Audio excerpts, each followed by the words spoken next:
like in terms of leveling up as an entrepreneur. And at least how I saw it was, in the beginning, you're acquiring skills. The next level, you're acquiring character traits. And then after that, you're breaking and challenging beliefs. And I see that as three steps that continue to repeat themselves over and over again at each level. And so like in the beginning, you're learning how to market and sell, right? You're trying to learn how to promote, learn how to get people to buy stuff, right? You don't even know what you're selling. You're just trying to get somebody to give you money, right? And then you start and stop and you're shiny object and you're like, you start doing this thing, you start doing that thing, right? And you're going all over the place because you don't have the character traits that allow you to be disciplined and patient and consistent. Right. And so it's like you had these skills, but you weren't applying them because you didn't have the character traits. And so first you learn the skill, then you learn the character traits, and then you change your beliefs about what you should be doing for fulfillment. What you should be doing is the opportunity vehicle that you're going to use to package your skills and then ultimately monetize them in. And then you kind of start all over again. You're like, okay, what skill do I need to learn now? I learned how to sell, but now I got to learn how to train someone else to sell. Then I got to learn how to manage a sales team. Then I got to learn I used to learn how to market, but then I got to learn how to run a graphics department and a video department and copywriting and traffic and media, right? And you're like, oh, wow. So I had to learn each of those skills myself so that I could then teach someone, but then also call someone else out on their BS if they're like, well, that's not possible. You're like, you know how Elon Musk he's an expert at so many things. And I think that's what's allowed him, a zillion other reasons, but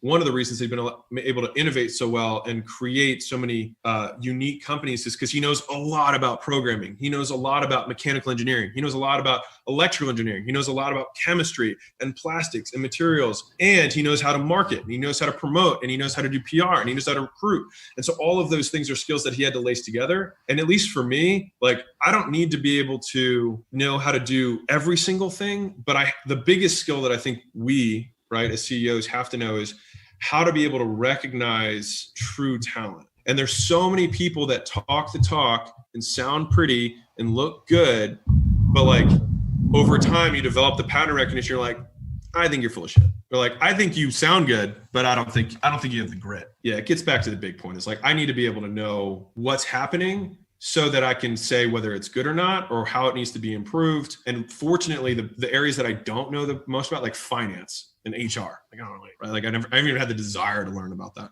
I think we had enough interpersonal awareness to be like, this person comes heavily vetted. I talked to all of the CEOs that they worked with before. I looked at the track record, and then immediately within the first week, I felt relief, and the things they were doing made sense to me. And then I would check with other people that I know that are just as smart, and I had my other finance buddies interview that person to vet them because it's their skill set, not mine, right? And so that's how I try and cover the blind spots on the areas that I don't know. But for me, at least as CEO, product, marketing, or product and acquisition are the two things that I feel like I have to know better than just about anyone. And acquisition comes to all forms: marketing, sales, lead nurture, the follow-up sequences, pages, funnels, traffic buying. Like, I need to know that stuff really well. And then to the same degree, the product, right? I need to know more specifically what it's supposed to do, not how the lines of code, but what the problem it's supposed to solve is.